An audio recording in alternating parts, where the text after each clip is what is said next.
Well, Tucker Carlson just dropped a bombshell about his interview with Vladimir Putin. Of course, we knew that he was in Moscow and going to be speaking with Vladimir Putin. We didn't know exactly when that was going to happen. We now know that it did. Spoke for about an hour in a wide-ranging interview, which we're going to see. It's not going to be behind a paywall. We will get to see all of it. But you'll recall back a number of months ago, we learned that Tucker Carlson was being spied on by the NSA. And he learned that and confirmed that he was being spied on when about a year ago, when he was still working at Fox News, he attempted to set up an interview with Vladimir Putin. They didn't want that. The Biden administration, the intelligence community did not want him to be having these interviews. And so they spied on him. And then they leaked his emails. They leaked his private information. And so then that kind of put things on hold for a little while. Well, now it's happened. And he's in Moscow. He just released this video because there was so much speculation. What's he doing? Is he interviewing him? Bill Kristol wants to keep him out of the country and find out what he's doing. He's doing journalism. So he just released this report. Watch. We're in Moscow tonight. We're here to interview the president of Russia, Vladimir Putin. We'll be doing that soon.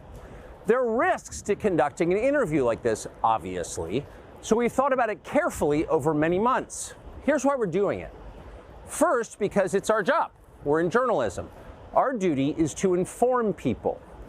2 years into a war that's reshaping the entire world, most Americans are not informed. They have no real idea what's happening in this region, here in Russia or 600 miles away in Ukraine.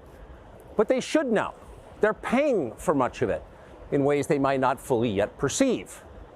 The war in Ukraine is a human disaster. It's left hundreds of thousands of people dead, an entire generation of young Ukrainians, and it's depopulated the largest country in Europe. But the long-term effects are even more profound. This war has utterly reshaped the global military and trade alliances, and the sanctions that followed have as well. And in total, they have upended the world economy. The post-World War II economic order, the system that guaranteed prosperity in the West for more than 80 years, is coming apart very fast, and along with it, the dominance of the U.S. dollar. These are not small changes. They are history-altering developments. They will define the lives of our grandchildren. Most of the world understands this perfectly well. They can see it. Ask anyone in Asia or the Middle East what the future looks like. And yet the populations of the English-speaking countries seem mostly unaware.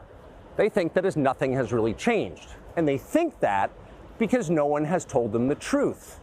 Their media outlets are corrupt. They lie to their readers and viewers.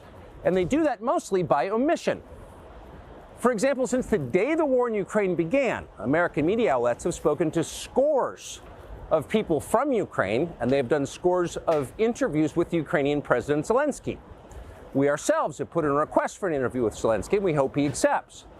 But the interviews he's already done in the United States are not traditional interviews.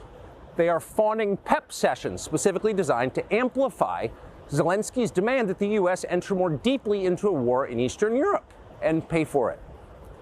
That is not journalism. It is government propaganda. Propaganda of the ugliest kind, the kind that kills people. At the same time, our politicians and media outlets have been doing this, promoting a foreign leader like he's a new consumer brand. Not a single Western journalist has bothered to interview the president of the other country involved in this conflict, Vladimir Putin.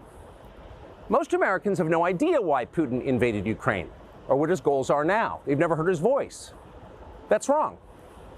Americans have a right to know all they can about a war they're implicated in, and we have the right to tell them about it because we are Americans too.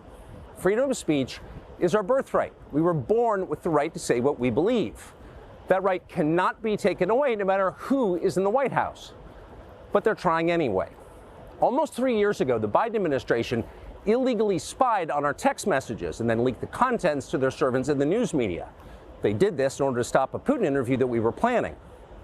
Last month, we're pretty certain they did exactly the same thing once again. But this time, we came to Moscow anyway. We are not here because we love Vladimir Putin.